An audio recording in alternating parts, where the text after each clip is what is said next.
Welcome everyone to the second edition of Spirit of STEM, called Changing the Game, the Technological Revolution of Sports.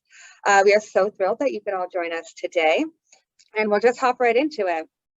So I am with the Center for Excellence in Education, which was founded in 1983 by Joanne DeGennaro and Admiral Rickover, who's the father of the nuclear navy and civilian uses of nuclear power.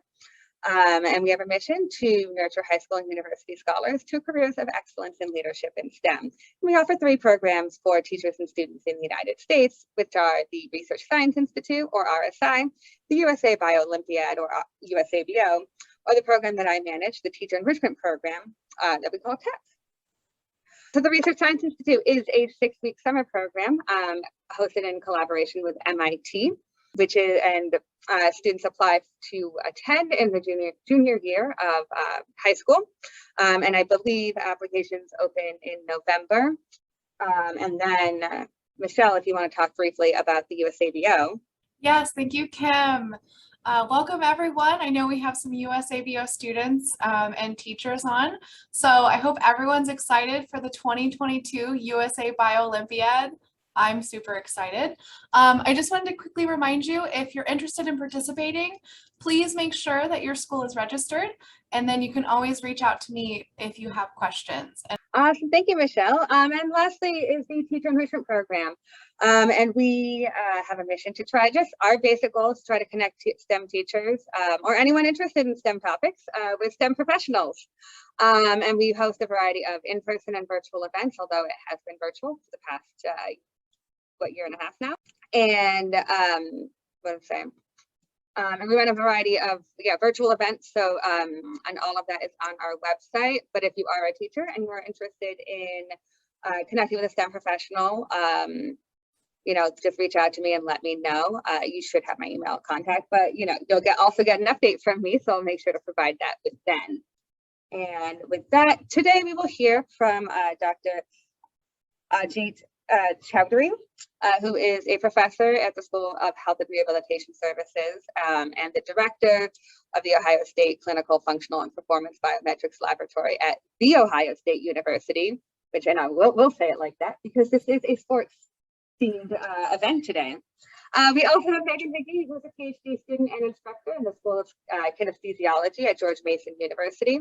And lastly, Dr. Lloyd Spitz, who's a professor of Material Science and Engineering at Washington State University. And with that, Ajit, you can take it away. My name is Ajit Chaudhari. I'm a professor in the School of Health and Rehabilitation Sciences at Ohio State. That includes physical therapy, several other fields. And I'm going to be talking about the core of running. And before I get into it, I just want to mention, so I am a biomechanist. That's what I consider myself. My training is from mechanical engineering and biology, but there are other biomechanists who come from different backgrounds, whether that's medicine, physical therapy, exercise science and kinesiology, physics, material science, lots of other areas, all people who come together to be interested in biomechanics. So, what is biomechanics? Biomechanics is a discipline that uses principles of physics to quantitatively study how forces interact within a living body. So that goes on the whole range of scales. From on the left, I've got an image of mitosis happening. So, how do those chromosomes get pulled apart? That's biomechanics. In the middle, I've got an image. It's actually an analysis of blood flow through the aorta, I believe. And then on the right, this is a really old drawing from sometime, I guess, in the Renaissance, of someone trying to analyze what the forces in your arm might be when you're holding a weight. So those are all biomechanics, different types of biomechanics, but I focus on the biomechanics that's on the right. Another way you can think about biomechanics, or I think about biomechanics, is of having a toolbox. And that toolbox has tools that were designed to help us with designing, building, analyzing different mechanical structures and systems like bridges, airplanes, backhoes. And so, now that we have those tools, we can apply them to the most complicated mechanical system on Earth, which is the human body. And by using that approach, it lets us really get some unique insights into some interesting questions like, why does the body break down? Or can we prevent injury and disease? Or can we help people perform better? So in my lab at Ohio State, we use these tools for a range of different applications, all of which have to do with how people move in doing activities of daily life or activities that are really important to them. And some of the things we've studied include baseball pitching, balance in cancer survivors, total knee replacement surgeries, function with a prosthetic hands, and running. And we've done other things too, but I'm going to focus today just on some interesting things we've been looking at with running. So why study running? For us, it's about public health. So many of you may be familiar with data like this. This is data from the CDC showing an increase in overweight and obesity, whether we're looking at kids or adults. And overweight and obesity have a lot of negative health effects, not just reducing your lifespan, but also making your quality of life worse. So we'd love to address this. One of the ways we can address it is by helping people become more active, physically active. Here's some data looking at how many people in the United States are active or inactive. And the top line, the pink one, is showing a pretty negative trend that there's an increase in people who are inactive, and that highest number is about 68 million people. On the plus side, we've got almost 50 million people who say they run at least once per year. And running is a really good physical activity because it's inexpensive, it doesn't require a lot of equipment, it can be social, it's high intensity, so you can really get your blood pumping. And so that might be a good avenue to get people more active. But there are some challenges with running. This graph is from a summary of the highest level scientific evidence on running injury incidents. And the different bars show different levels of runners. So on the left, it's novice runners to recreational runners to competitive runners, marathon runners, and then cross-country runners. And you can see that as we go to the left, less experienced, the bars are higher. And I don't want us to necessarily focus on the numbers here, but those novice and recreational runners, out of that 50 million or almost 50 million runners, these numbers mean that a quarter to a half of them will get injured every year. So that's a lot of injuries, and that might cause those people to stop running, and now they're inactive again. So we've done a lot of studies on this over the last several decades and spent a lot of money on scientific studies, but also on shoes and special socks and all kinds of things. But we still haven't really reduced the injury rate. So there's a hole here. There's something we're missing. So in my lab, what we've tried to do is look at not the scientists, but what are the people who are treating these runners doing? And that includes coaches and physical therapists and medical doctors. And one of the things that gets looked at a lot is how people move their pelvis and their trunk while they run. So this is a video analysis of somebody running on a treadmill, and you can see they've got this line showing how the pelvis is kind of dropping. So we said, gosh, that's interesting. And yet very few people have looked at that. Let's study that in the laboratory. And so we do a combination of experimental studies where we place reflectors on people and have them run in the laboratory. And then we do computer simulations of that.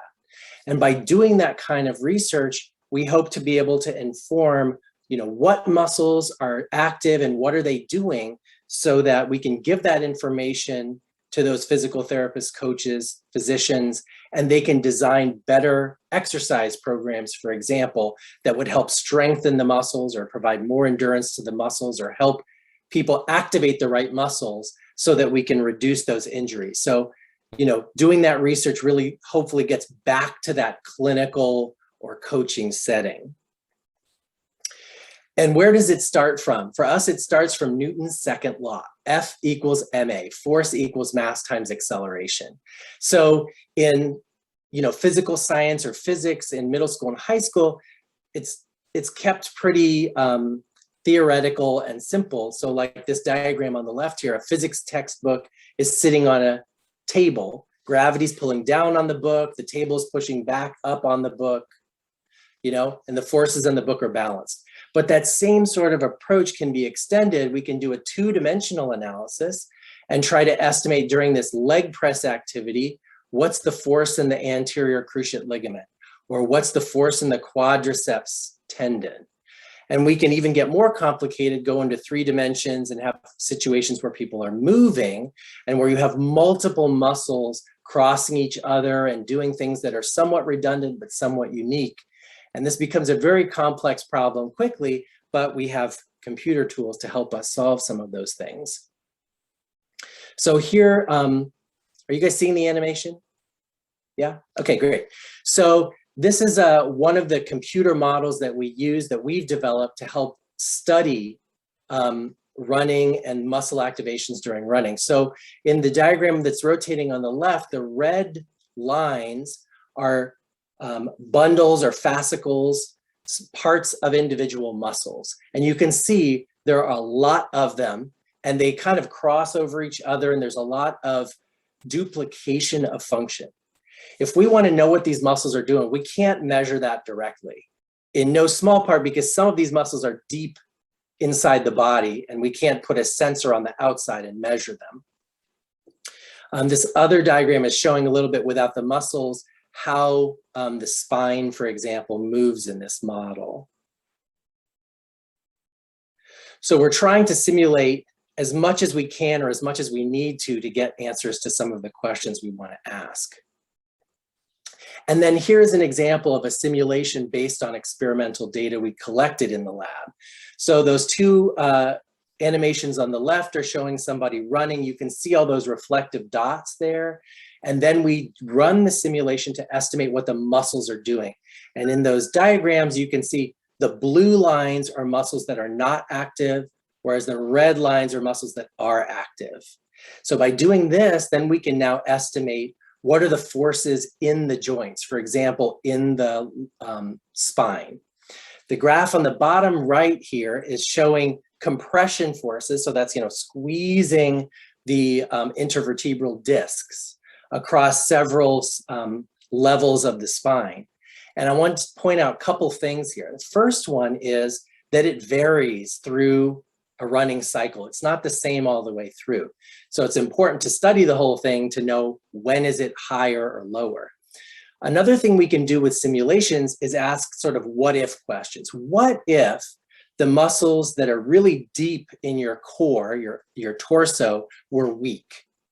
If those are weak, then other muscles might compensate, but what is the effect of that on the spine? And so these blue versus red bars are showing how things change when we weaken those deep core muscles.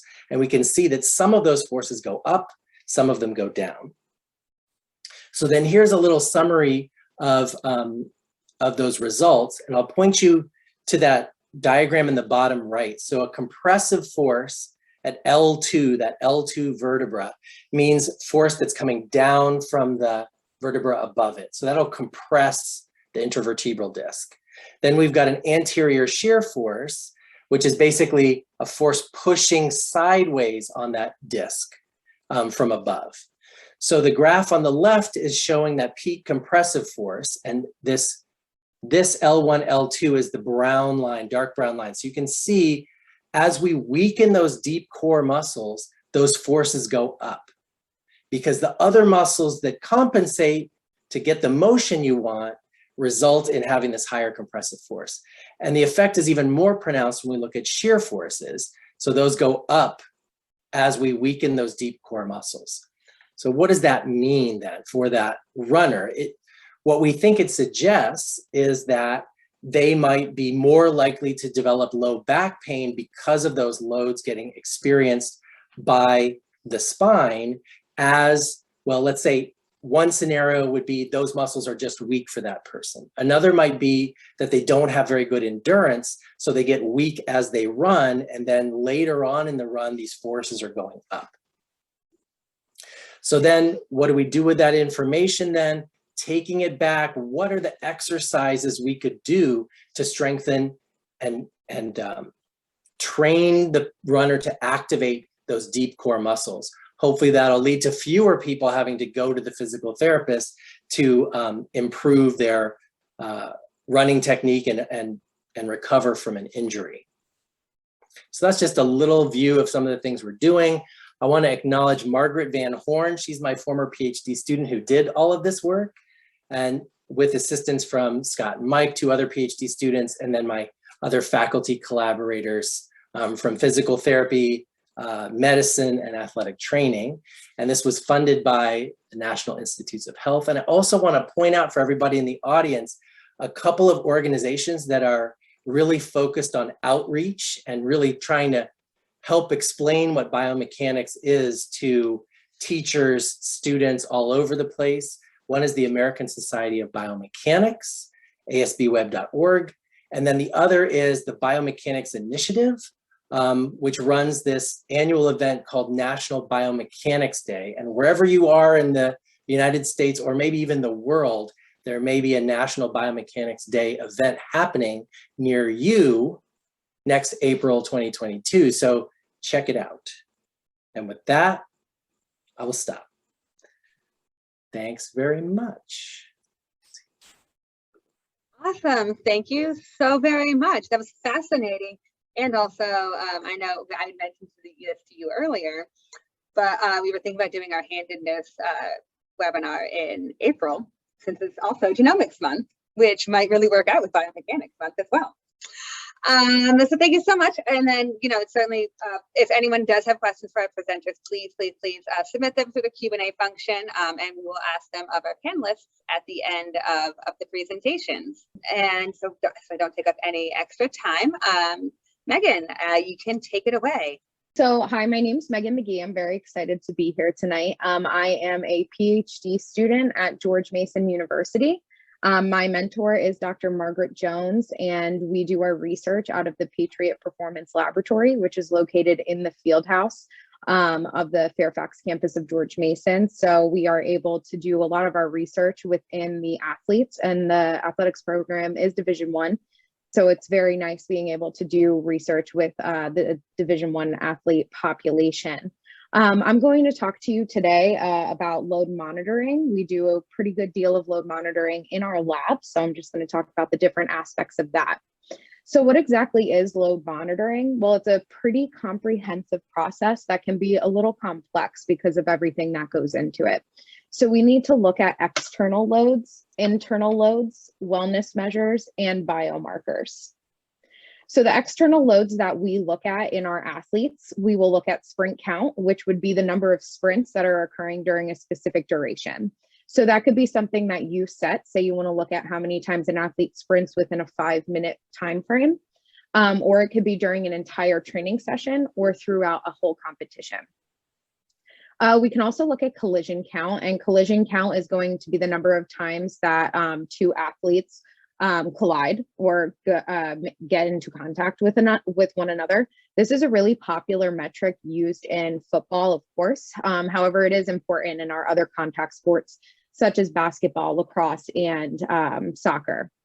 Player load is actually kind of from a equation that is developed through the software that you use to monitor load. So it's not an equation that we necessarily calculate. The software takes a bunch of things into consideration, such as sprint count, the collisions, repeated high intensity efforts, and total distance covered, as well as heart rate, and it will give you a value of player load based on all of that. We can also look at player load per minute, which is again calculated by the software that you use to monitor load. Our repeated high intensity efforts are going to be any high intensity activities such as acceleration, sprints, or collisions that are occurring very close together. This is going to be more common in our intermittent sports, intermittent team sports such as basketball, soccer, and lacrosse. And then an important measure that we look at here as well is total distance covered, which has been shown to be the strongest predictor of internal loads. So looking at internal loads, the first one that we look at is resting heart rate, and this can be very easily collected through wearing a heart rate monitor while you're sitting or laying down, or even on Fitbits, Apple Watches, Whoop watches, Oura rings, and stuff like that. Heart rate variability is a very important measure that we use, and it is the variability between successive heartbeats, so back-to-back heartbeats. And it is considered a non-invasive way to check the status of our cardiovascular branch of our autonomic nervous system. This can give us an indication of how ready an athlete is to perform. It can be done within 1 to 5 minutes, so it's pretty quick. And this, the waking measures. So when you first wake up in the morning and you put a heart rate monitor on, or you put your watch on for that 1 to 5 minutes to watch for your heart rate variability, they have been most correlated with performance. Typically, we would want to see a low heart rate variability. So the lower the heart rate variability, the more likely the athlete is ready to perform. We can also look at rating of perceived exertion. So that's just simply asking the athlete, hey, on a scale of 1 to 10, 1 being very easy, 10 being the hardest thing you've ever done, how difficult was that training session? How hard was this drill? How challenging was that game? And then the athlete can rate that. So that can be something that's very simply done on pen and paper, or you could even do it through different apps. We also measure blood lactate.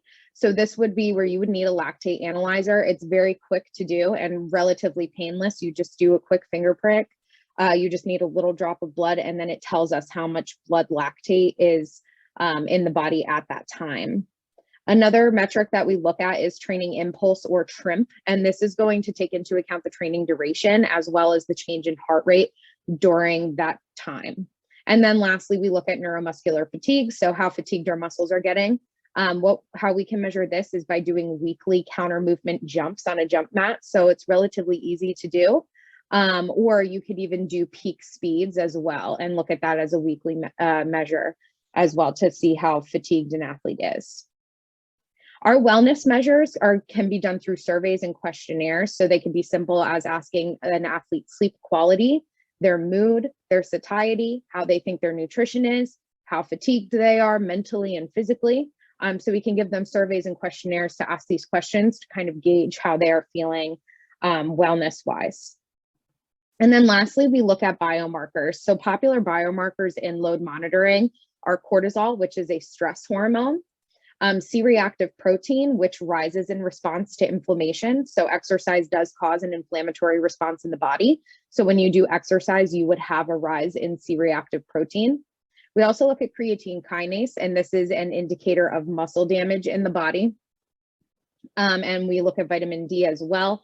Vitamin D is really critical for bone building. So when you are participating in sports that involve jumping, landing, quick changes of direction, and high speed accelerations, we would need the vitamin D to help us with our bone rebuilding. So that way we can make sure that we maintain strong, healthy bones. So that way we avoid the risk of injury. And then lastly, testosterone, which is a sex hormone, can actually change throughout a sports season in both men and women. So we can see levels of testosterone drop off or increase as the season goes on.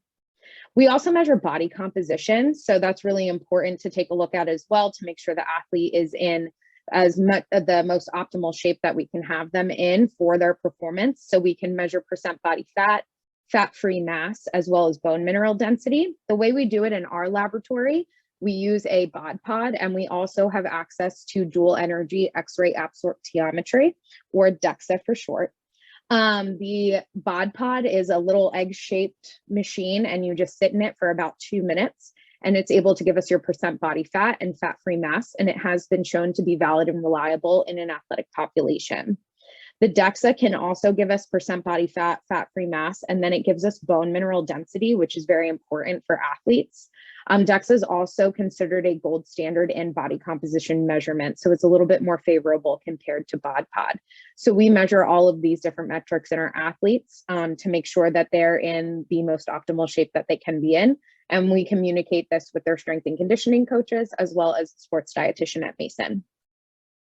So why should we monitor load? Why do we care about any of those different variables that I just talked about? Well, we wanted to check and see that the athletes are responding to the training stimulus in the way that we expect them to. So every athlete is going to be different, and they can respond very differently to your training stimulus. So we might expect our athletes to be maybe not so fatigued after a workout that we just put them through, but all of our load indicators are showing that the athletes actually are very fatigued. So we might need to dial back our training program a little bit, adjust things here or there, maybe throw in a recovery day. We also want to do this to understand individual responses to training. So like I just said, not every athlete is going to respond the same way to training stimulus. So we want to ensure that we are giving our athletes the best training program possible. So if that means taking stuff and individualizing it a little bit to make sure our athletes stay healthy and are ready to perform, we're able to do that by analyzing all of these values. We can also assess fatigue and the need for recovery. So again, if our athletes are feeling very fatigued, we don't want to overdo it with them, and we want to give them that recovery if need be. So whether that be just giving them an easier training day or completely giving them a day off, whatever we need to do to make sure our athletes are healthy is what we want to do. So we can use these values to assess for that as well. And we also use this to minimize the risk of becoming overtrained. So to where an athlete is now suffering from injuries, illness, feeling very fatigued, chronic pain, stuff like that. We want to try to avoid that as best we can, and load monitoring will allow us to do that. So how are we measuring these internal and external loads? So at Mason, we use a system called Catapult. Catapult is, you can see right here, these guys are wearing them on top of their shirts. And these are little GPS and accelerometer trackers that go in them. And that allows us to see how fast they're running. It gets our sprint count. It gets us our total distance covered. This will calculate the player load per minute, give us our repeated high intensity efforts, and it'll also give us that training impulse that we want to know. So that heart rate changes during a specific duration in time. There are other softwares that you can use that aren't Catapult. There's also Apex, I believe, is pretty popular. NBA teams use Catapult and Apex, as well as I know Premier soccer teams use them as well. I know other professional sports are definitely getting into this because this is a really popular up and coming idea of athlete load monitoring. But I know for sure NBA uses it and Premier League uses them. So they use them in both training as well as a game setting. So these can be a little costly, but how can you incorporate load monitoring? So if you're a coach or if you're an athlete and you want to kind of know some of this stuff, how can you incorporate some of this? It might be a little bit difficult for you to do some biomarker tracking or even the body composition stuff, but we can still get heart rate variability. You can get your total distance covered. You could even just check out and see when you're accelerating and decelerating during things. And we can use like polar heart rate monitors. So for example, this one would go around your chest. You can use a Fitbit to monitor your heart rate. This can also give you heart rate variability. Same thing here with an Apple Watch. This is just a screenshot of what some workouts look like. So you can actually take this, download it, and look at it a little bit deeper. This is an Aura ring. So you literally just wear it on your finger and it can give you heart rate variability. It can give you acceleration. It can sense when you're exercising. And then a Whoop watch. And I know these Whoop watches are becoming more popular as well. And they are really good for monitoring sleep as well as heart rate variability. And they can tell you, it'll give you a score, like your readiness score for the day based on your sleep and your heart rate variability upon waking. So what do we do in the Patriot Performance Lab? Well, we are lucky enough that both our men's and women's basketball team are equipped with Catapult. So right now, our men and women's team use Catapult during their practices as well as their games, and it allows us to monitor load during both of those. Our basketball teams are also a part of regular body composition testing. So we do use both the bod pod and the DEXA to body composition test them. And they do 3 tests per year. So they do a preseason test, a postseason test, and they are on campus in the summer training, and they do a post-summer training body composition test as well. Right now, our women's basketball team is going through weekly neuromuscular fatigue monitoring. So they come to the lab and they do a counter movement jump on a jump mat, and we record those numbers and we can track them week by week to see how they're doing. Are they staying stagnant? Are they getting higher jumps, or are they getting lower jumps? Lower jumps would indicate the fatigue. And our women's team is also going through monthly salivary biomarker tests. So it's ideal if you want to track biomarkers throughout the entire course of the season, that you track them every 28 days or so. So that's what we're doing with them. So every 4 weeks they come in, they do a saliva test, and we're examining testosterone and cortisol levels in the women's basketball team. Other research that has come out of our lab, there was a study done a couple years ago monitoring men's soccer during the preseason. So traditionally preseason, the first 2 weeks, if you are an athlete or you are a coach, you might be nailing the athletes into the ground, you know, trying to get them in good shape, kicking their butts when they first come back in. And what they did in this study was monitored external load, internal load, and biomarkers. And they found that external load, cortisol, sleep, and ratings of perceived exertion decreased from week 1 to week 2. So all those values were lower during the week 2. Testosterone cortisol ratio, anger, depression, and vigor increased from week 1 to week 2. So all those values were greater in the second week than they were the first week of preseason. We found that morning cortisol levels positively predicted afternoon external load and post-training rating of perceived exertion. So what that means is the greater the cortisol levels were in the morning, the more likely they were going to have greater external loads in the afternoon training, as well as their post-season training or their post-training, ratings of perceived exertion.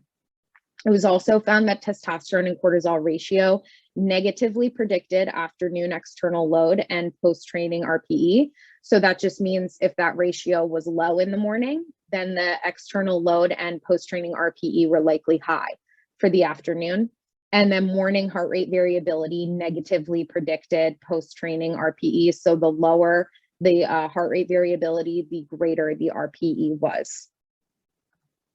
And then if you wanted any more information on what we do in our laboratory, there are other PhD students in the lab other than me as well. You can check out the website, which is linked right there. My email address is mcgee2@gmu.edu. Dr. Margaret Jones, who is the director of the Patriot Performance Lab, her email is right there, mjones15@gmu.edu, and you can follow us both on Twitter as well. Thank you. Awesome. Thank you so much, Megan. It's so funny you mentioned that because a friend of mine actually works at Catapult Sports. And I was trying to get him to present, but unfortunately, it's a scheduling conflict there, but they do some very fascinating work. Yeah, Catapult's really cool.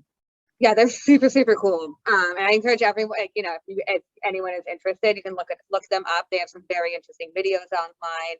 And certainly when I send out, after we get the recording together, I'll send everyone some resources and links from the presentations today. And I'll try to include some videos of some of the things that they've been able to do, because I think it's, if anyone is interested in data science, fascinating.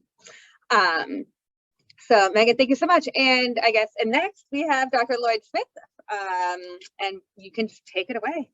So happy to be here today. I thought Ajit did a great job in describing what biomechanics is, where it's the study of forces on living bodies. I'm a mechanical engineer, and so I am interested in the study of forces on non-living bodies, just things that don't live. And that gives me then this interest in equipment in sport. And actually, just by coincidence, I've ended up in this area, and we call it sports engineering. And many of my friends tell me that sports engineering is the ability to make sport boring, because we're interested in science of sport, less so the competition of sport. So when you look at sports engineering, these are the kinds of things we do. We get into biomechanics, some of the things that Ajit was describing in his work. We get into equipment testing, which I'm going to talk about today, where we're looking at various objects and trying to improve or understand their response.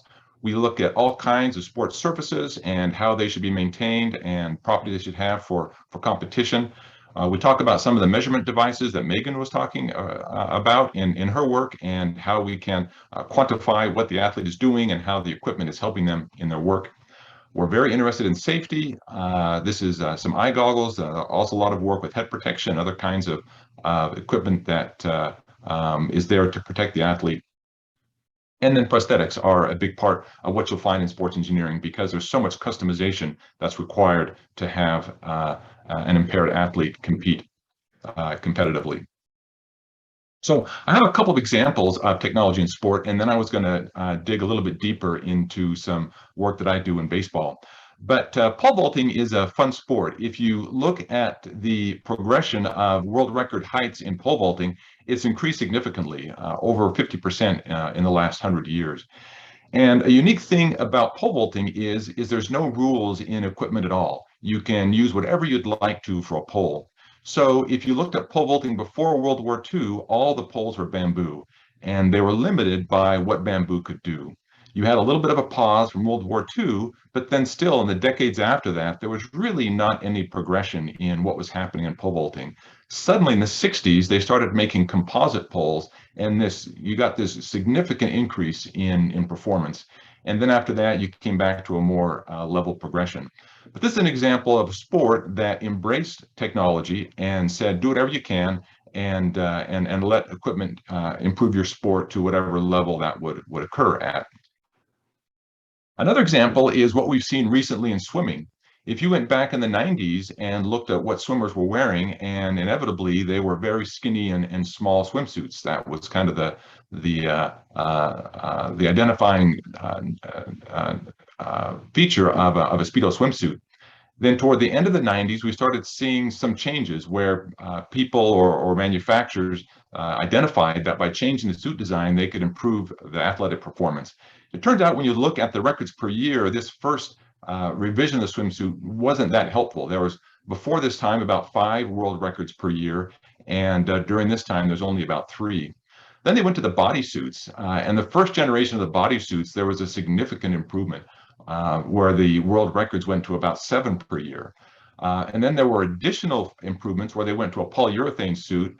They got the suits to be more hydrodynamic and helped actually shape the body to be more hydrodynamic. And there was a significant jump up to 18 world records per year over those 2 years. And after that, the Swimming Federation said enough is enough, and they banned all of these suits and said the most you can do are suits that go from your waist down to your knees. And world records went down to almost 0 at about 0.4. So here's an example of a federation that tolerated technology for a while, and then at one point said, okay, we're concerned that athletic performance is too biased by the equipment they have, and we want it to be more based on what the athletes have. And so they decided to limit performance. And here's some other examples of what's happened in equipment. On the left here, I have some examples from Paralympics. I happened to go to the London Paralympics Games, and it was, I would say, outer-worldly. It was just amazing to see what these athletes could do. When I first saw a sprinter sprinting on these limbs, it was just incredible. And prostheses are doing a lot to the point where people are questioning whether an athlete running on prosthetic legs would be faster than an able-bodied athlete. They're not quite there yet, but it's close. If you look at wheelchairs, they are there. Wheelchair marathon times are about 30 minutes faster than what you would have in an able-bodied athlete. Ajit talked a lot about running. Nike just developed a shoe called the Vaporfly. And this shoe has been shown in independent studies to be 4% more efficient. There's a lot of neat features in this shoe that help it return energy to the runner more efficiently. And this is a shoe that many federations now have banned, again, out of a concern that equipment is going to enable the athlete an advantage over their own ability. So my talk is going to be about ball impact. And my background is in baseball and softball, but this really applies to lots of different sports: golf, field hockey, cricket, and even a game in Ireland called hurley. So when we talk about ball impact, it really comes down to the bat. And if you ask most people, they're aware that baseball bat is made out of solid wood. And that's what happens in Major League Baseball. You're only allowed to use bats that are out of solid wood.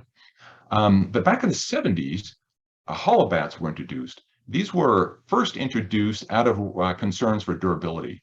Wood bats would break, and so they developed these hollow bats to make them more durable. But soon after introducing these bats, the manufacturers identified that not only were they more durable, but they were hitting the ball further than a solid wood bat. And initially that was a real question. Why was that happening? And this is an extreme example of what's happening. This is a ball that has what we call a low coefficient of restitution. It loses most of its energy when it's dropped on a hard surface. But when it's dropped on a flexible surface, this would be an extreme example of a hollow bat. That energy is not dissipated in the ball upon impact, but it's absorbed in that membrane, and the membrane returns that energy back to the ball. So this is the reason why a hollow bat performs better than a solid wood bat. So manufacturers then try to improve their equipment to take advantage of this phenomenon, and they made their walls as thin as they possibly could, but they quickly found that the bats would dent. So the next invention then for bats was to make what's called a double wall bat. So on the top here, you see a bat that looks like any ordinary bat, but if you cut it in half, you see that it's actually made of two separate shells, which is kind of a curiosity. This happened back in the late 80s or early 90s. So here's an example, a model of trying to explain what a double wall bat would do. So this is what you might call a physicist model of a bat. We have a flat plate here, it's simply supported, and we have a ball that's impacting that bat in the center. Then on the right, this would be a physicist's idealized model of a double wall bat. You've got the same overall thickness of the plates, it's still simply supported, the same span, and a ball impacting it. Well, with this simple model, we can determine what the stress is in these plates and the stiffness. And it turns out the stress in these two plates is the same. So both plates would be equally likely to dent given some impact. But the stiffness changes by a factor of 4. So by having a double wall bat, you're able to significantly reduce the stiffness of the bat, but still have the same durability that you would have with a single wall bat. So this was a significant advance and improved bat performance quite a bit. Then in this century, yet another invention happened. And this has got different names. I'm calling it a multi-wall gap bat. But what you have are these same two plates in this idealized model, but instead of the plates being against each other, there's a small gap between them. So if we were to compress these plates, you would see this chart here on the left. The green line is a linear bat. So this would be like a regular hollow bat or a double wall bat. And then the red line is the multi-wall bat. As you first start to deform the bat, you get a lower slope, less stiffness, which is higher performance. And then as you continue to deform, this second wall starts to engage and your stiffness increases. So you end up at the same spot at the end if you're a strong hitter. But if you're a weak hitter, you have this lower stiffness. So this is, again, another way you can tailor your equipment to then try to allow people that don't have high ability to then actually have equipment of higher performance. So another question that comes with bats is, where do you impact it? Where's the sweet spot of the bat? Some of you may have taken a physics class, some of you may be physics teachers, and you may know about something called the center of percussion. Oftentimes it's used to describe the sweet spot of the bat. I won't say why it isn't, but that's the wrong spot. The real reason is vibrations. Okay, if you've ever hit a ball incorrectly, you know that stinging feeling. When a bat impacts a ball, it vibrates, just like a bell will vibrate. And when it does, it has characteristic vibrational shapes. If you impact the bat at one of these antinodes, so this would be, say, here at the end of the bat, that really excites those vibrations and you lose a lot of energy in the bat and you feel that vibration. But when these curves, the red curve or the blue curve, when they cross this dotted line, these are called nodes. And if you impact the bat at a node, you don't excite those oscillations. So the sweet spot then is going to be in this range right here, where you minimize the amount that you excite these vibrations. And that's when you transfer a lot of energy to the bat and you feel very little impact or vibration in your hands. It feels sweet. So my life, mostly in my lab, is measuring bat performance. We do this for every federation or every manufacturer that makes bats across the country. And while you may on YouTube or other places have seen really complex devices that are used to show they can hit a ball, our goal is to simplify this test as much as we possibly can, because the simpler the test, then the more accurate our result. So what we do is we hold a bat that's initially stationary and we fire the ball at the bat. This doesn't really represent what happens in play, but we describe play very accurately by having the same relative bat ball speed. So in our case, since the bat is stationary, we increase the ball speed so we have the same speed that occurs in play. And when we do this, then we can take advantage of the conservation of momentum. Again, this is another classical principle out of physics, but momentum is conserved in this impact. And with that, we can either measure fewer things or measure all of the parameters that we need, and then check how well momentum is conserved in our impact to see what our experimental accuracy is. Now, what I've described is the physical test to perform a bat ball impact in the lab. Next, you have to take those numbers and decide what are you going to do, what measure are you going to have with performance. And it turns out we have lots of options. Some people are worried about the hit ball speed. If you played softball recreationally, you may have heard of BBS or BBS bats, and that's what this formula here describes. EA is our collision efficiency. We measure this in the lab. VP is our pitch speed, and VB is our bat speed. We'll typically take the pitch speed as constant, and then our bat speed, we have to adjust that to account for impacting the bat at different locations. And then also the speed changes with inertia. So we do field studies to show how this bat speed then should change with inertia. So this all comes out of basic physics principles, and we've correlated this with field performance, and we get very strong correlations with what we measure in the lab and what we see in play. Another thing we could do is take this collision efficiency that we measure in the lab and use that directly to regulate bat performance. The NCAA did this for a while. They called these Beezer bats, and that worked, but it was somewhat complicated. They wanted to tie their bat performance to wood, and it turned out that this collision efficiency changed with the length of the wood bat. So it was an awkward measure to use. What we can do is take this collision efficiency right here and convert that into another number called the coefficient of restitution. That's currently used by the NCAA, and we call this acronym BB-COR, Bat Ball Coefficient of Restitution. So if you know a college play, you'll hear of BB-COR bats. And the advantage of BB-COR is that the BB-COR of wood bats of all lengths is relatively constant. So this gives them just one number to use then to correlate bat performance.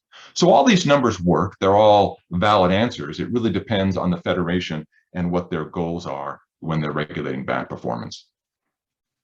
So what do we have? We've shown that technology can improve athlete performance and safety. We've shown that our laboratory performance correlates with field performance. And something I didn't talk a lot about, but there's a lot of tradition in baseball and softball, and that's desirable because it keeps play consistent, but it can also cause problems. Modern materials are more repeatable than traditional materials.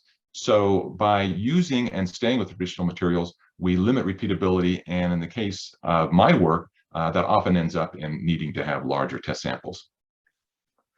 So this is my lab, the people that do all of our work, and these are the federations and the manufacturers that we work with and support our research.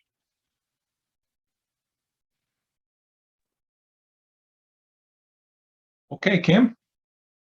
Awesome, thank you so much. And all right, get that shared. Fabulous. Yeah, so some questions, right? I gotta put my questions up. Okay, so I guess this is a question for all of you. I'll just start with this one. So for like all of your, all the research that you guys do and looking at, all of these like biomechanics and like sports performance things, I guess very briefly, how would you translate sort of what you research and work on into improving athlete safety? I guess I can go first. And it goes to one of the questions that somebody asked. I think that one of the things, if we understand how injuries happen, we can try to analyze, what predicts if somebody will get injured. So then we could say, okay, you're at greater risk for an injury. We're going to spend time working on your strength or how you move, those kinds of things to try to reduce that risk of injury. I could go second. So with the load monitoring, what we can do with that, particularly important is the fatigue. So looking at the neuromuscular fatigue, the load, the external load that would also cause that fatigue, and then the athlete's own subjective measures, such as the rating of perceived exertion and wellness questionnaires asking specific questions about fatigue. If the athlete is fatigued and they're expected to perform at a very high level of performance, they could get injured in a game or in practice because their muscles just aren't working together properly at that point. So that's why the load monitoring would be pretty important to predict kind of if an athlete is going to get an injury. My response is a little more philosophical. I was really interested in Ajit's work because I'm one of those amateur runners that gets injured once a year.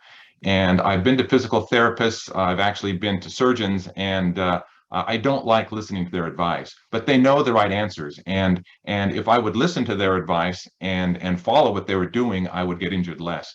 And I think that's just a nature of people, that you don't want to listen to other people, but there's a lot of great research out there, a lot of good results. And if you listen to their advice and follow what they're suggesting, very often you'll have less injury. So broadly speaking, are people with bad posture more likely to get a running related injury? In a word, yes. We could go on, but basically in bad posture, you're not using your muscles to help maintain, the stability of your spine. You're depending on a lot of the ligaments to do a work for you. And so you're already kind of near a threshold for injury. So when you have good posture, you're letting the muscles take more of that load and putting less of it on the ligaments or the intervertebral discs. So that's sort of a short answer, but that goes not just for running, but just generally. You're sitting all day, or you're working in a factory or whatever you're doing. Bad posture is bad for you. That's what we call bad posture. And then the follow-up question is, so the teacher teaches high school, and she's seeing a lot more. She's seeing ACL injuries and meniscal injuries in volleyball, basketball, and soccer. And I guess broadly, is there a trend for these types of injuries in this age group, or kind of a theory on why that occurs? So I'll say the trends are, yes, there are more of them happening. Is that because the athletes themselves are worse off, or is it because more people are just doing it so we see more injuries, or is it because we're pushing these kids to do more? It could be any of those, or kids are doing too much, going to what Megan studies. I think all of these things come into play, and that's part of the reason why this sort of individual athlete monitoring, I think, is so important. When I guess, Megan, to sort of what you look at, I don't know do you see, I guess, as freshmen coming in who are playing sports, are you seeing more injuries from them? And, I guess, from where you sit, because you see the students are very much maturing. Right. So I don't necessarily know that I see that freshmen are getting injured more often than upperclassmen, especially because freshmen typically aren't getting the playing time that the upperclassmen would get. So they're not playing in the game as much. So they might not get injured at the same rate. But what I do notice in the freshmen versus our upperclassmen is a lack of strength. So a lot of high school programs, I don't think, use strength and conditioning coaches, which I think is very valuable, especially in sports such as volleyball, soccer, lacrosse, sports like that, and basketball. So I think because they're not doing this strength training, the muscles around those ligaments aren't as strong. So that could be a potential for why that's happening. I don't study ACL injuries specifically, so I can't say if what I'm saying is actually true, but I do think the strength has a lot to do with that as well. Awesome, thank you. Okay, so Dr. Smith, 2 questions for you. One question is this why bamboo bats are becoming more popular in baseball? And I guess their assumption is because they're more flexible, so they're less stiff. My response to that is wood. And in this case, grass is grass. So if it's a solid bat, we don't really see any significant difference between them, whether it's bamboo or wood. And there's lots of people out there that say they've got the special tree, the special wood, the special shellac. But at the end of the day, wood is wood. Okay. And then a second question, though, is I'm sure you've heard of bat shaving. Yes. And they're asking, so by thinning the wall of the bat, are they trying to increase the stiffness? Yes, they are. And we call it bat doctoring. Shaving is one, but there are actual businesses out there that take bats and alter them to increase their performance. They are my nemesis, and I spend a significant amount of my time working against them. And it's kind of like whack-a-mole. As soon as you find one and take care of them, and another one pops up. But shaving is the problem. It's illegal, and I have secret tools in my lab to identify them and find out if a bat's been altered.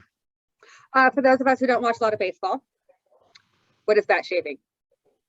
Oh, so bat shaving is when you take the end cap off a bat and you have what's called a boring bar, but you turn the bat in the lathe and you remove material from the inside of the bat. But there's another process that's even more common. It's called bat rolling, and that happens if you have a composite bat, and people will take the bat and they'll put in rollers, they'll drive over with their tractor, they'll hit it with the hammer, they'll do various things to break the bat in, and it's trying to make the barrel softer and get higher performance. Okay, awesome, thank you. And then Megan, this speaks to something you had said. So, and the question is, so does an increase in training right before the season correlate with a decrease in performance in the first few weeks of the season? So it could. So typically what happens with preseason training or a trend that's been noticed, especially in our fall sports, because we're not, NCAA regulations don't necessarily allow the coaches to be with the athletes throughout the entire summer. So we just have to trust that the athletes are doing their training programs as they're prescribed to them. And sometimes, you know, athletes don't always do what they're supposed to, and that's okay. But what happens is the coaches come back, they expect the athletes to be in that good of shape, and then they kind of just shock their system with this intense amount of training, lot of duration of aerobic training. So it is possible that if the athlete is very fatigued by the end of that 2 weeks, which likely they might be, that you could notice a decrease in their performance during the first few games, and that could increase their risk for injury as well. So it is possible. It just really would depend on what kind of shape your athlete showed up in. Yeah, no, I certainly would feel that the first couple weeks of practice of my season too. For sure. And then last question for all three of you is, what's your, through your research, what's your favorite memory or something that you think about a lot? I have one while you guys are thinking. Working with the women's basketball team, because we're doing more with them, sometimes they'll kind of be like, why are we doing this? And then when you actually explain it to them, they get super into it and they're actually excited to come. They ask all these questions because they're just really excited about it. So getting the participants really excited about the research, I think, is one of my favorite things that I've had experience during my time as a PhD student. I guess I was going to say something that's very similar, not for the research participants, but for kids or, students. Like I teach introductory biomechanics to the first year physical therapy students. And I always joke at the first class, like, guess what? You all, part of the reason you decided to become physical therapists was because you hated physics, right? And they all raised their hand, yeah, I hated physics. I'm like, well, guess what? Being a physical therapist is all about physics. So we're going to learn this. And to hear them at the end saying, oh my gosh, like I never realized science could be cool or physics could be cool and be so useful. That always makes me smile. So research is just fun. Solving problems is fun. And there's just lots of examples of solving problems. But there's one experience I had that for me is just been choice. We have a test where we're impacting a ball against a load cell. And in this test, we measure force as a function of time. And when you do that, you can integrate the signal and that gives you impulse, and impulse gives you the change in momentum. So it's a nice check on your test. And I was explaining this to a student that was doing a tour of the lab. And I said, yeah, you integrate the signal, you get impulse, and you can check your momentum. And he looked at me and he said, do you mean that calculus actually works? So it was I guess a great realization on both of our parts that there was actually a practical use for calculus from his standpoint, and from my standpoint that students doubted the utility of the information we have them study. Oh, thank you all for sharing those. Those are some really fabulous just memories and it's little insights into kind of what you guys do all day. because I sit in an office and write emails. That's my job. So very different. So thank you, Lloyd, Megan, and Ajit for presenting today. This was so very interesting.